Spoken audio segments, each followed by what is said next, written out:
Good morning student. चलिए, active passive हमारे complete हो चुके हैं। अब हम अपने नेक्स्ट टॉपिक की तरफ बढ़ते हैं। नेक्स्ट टॉपिक क्या है हमारा? Use and removal of adverb too. Use and removal of adverb too. हमारे पेपर में क्वेश्चन सेंटेंस लिखा आएगा जिसमें पीछे लिखा होगा ये टू डॉट डॉट टू। अब उसके साथ में क्या लिखा होगा या तो इसे रिमूव करें या यूज करें, या तो टू को हटाइए या टू का यूज कीजिए। ठीक है, आइए स्टार्ट करते हैं अपना टॉपिक। अब हम जो देखते हैं टू, ये जो सेंटेंस होगा, जब हम पढ़ेंगे कोई भी सेंटेंस पढ़ते हैं, the teacher was too old to work hard, इसमें कहीं भी हमें नहीं लग रहा कि ये सेंटेंस नेगेटिव है।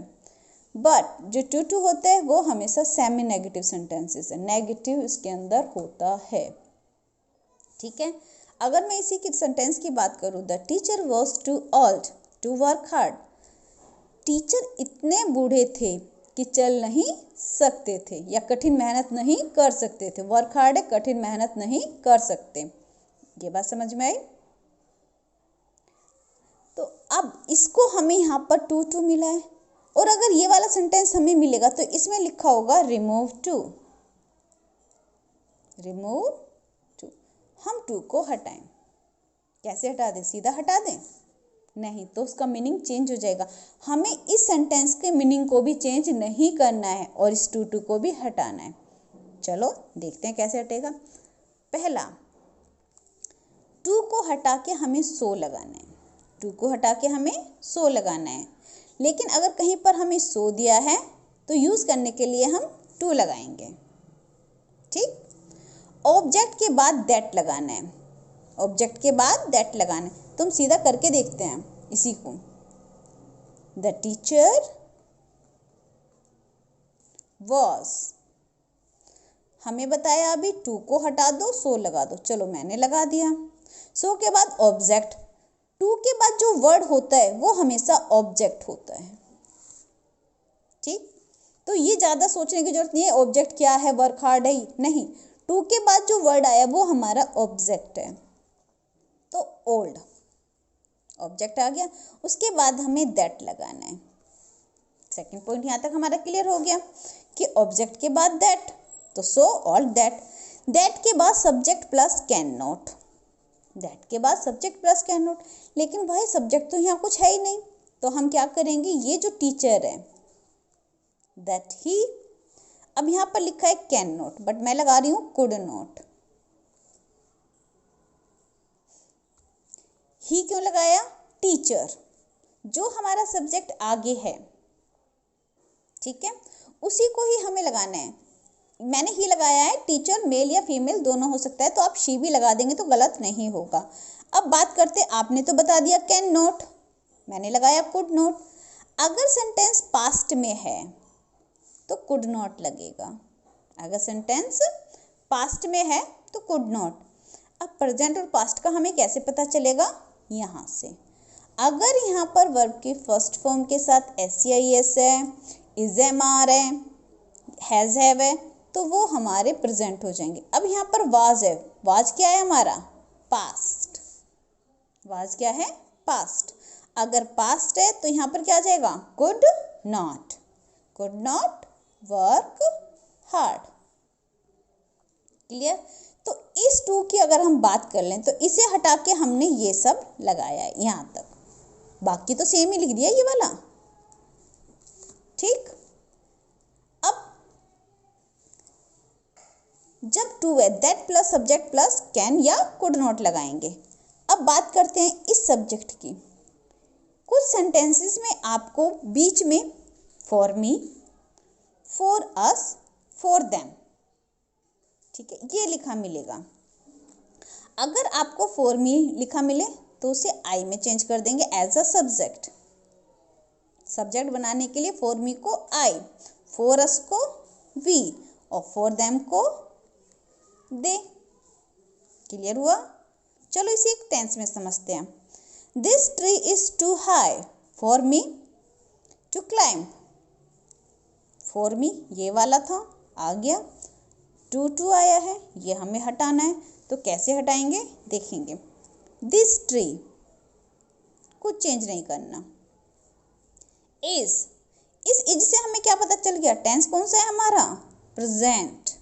टेंस कौन सा है, प्रेजेंट, वेरी गुड। इस टू को हटा के क्या लगाना था, सो। हाय का हाय, ये ऑब्जेक्ट हो गया। दैट,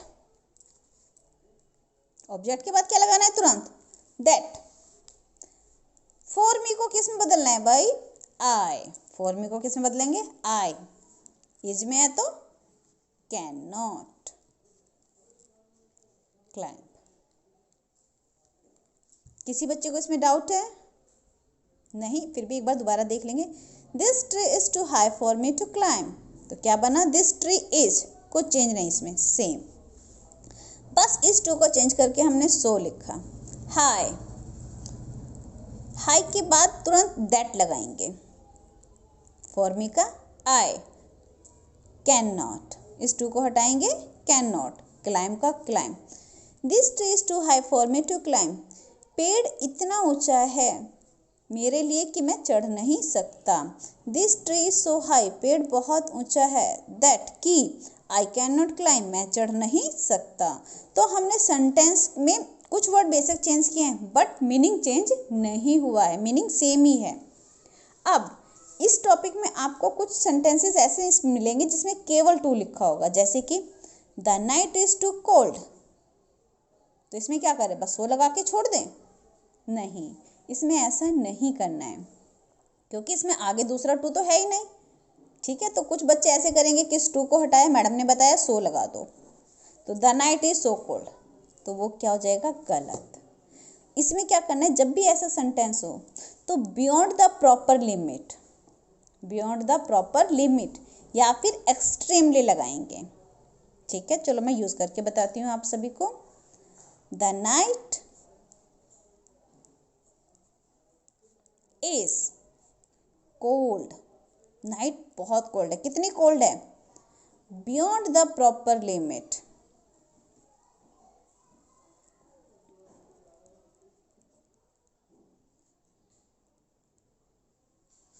ठीक, मैंने ये सेंटेंस सेम लिख दिया, बस इस टू की जगह क्या लगा दिया, बियॉन्ड द प्रॉपर लिमिट। अब कुछ बच्चे कहेंगे ये तो बहुत बड़ा है, ये छोटा सा ही सिखा दो, है ना, तो इसे कैसे यूज करना है, इसे भी देखते हैं। The night is extremely cold. आप किसी भी तरह से बना सकते हैं, दोनों ही सही हैं। ठीक, बस इतना ही टॉपिक था, आई होप सभी को समझ में आ गया होगा। चलिए मेरे साथ कुछ क्वेश्चंस करके मुझे बताओ कैसे करेंगे। This news is too good to be true,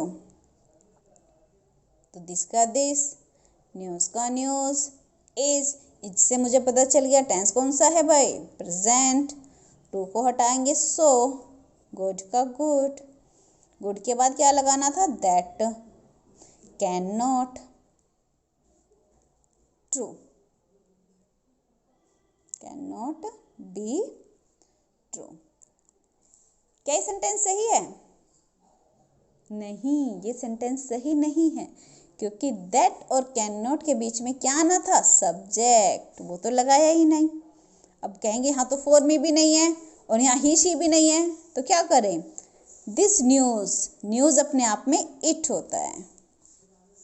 ठीक, तो क्या हो जाएगा, this news is so good that it can not be true. Clear, ठीक, नेक्स्ट समझेंगे। He is too young to understand. He is है तो कौन सा टेंस हुआ, present, good. So young that he cannot understand.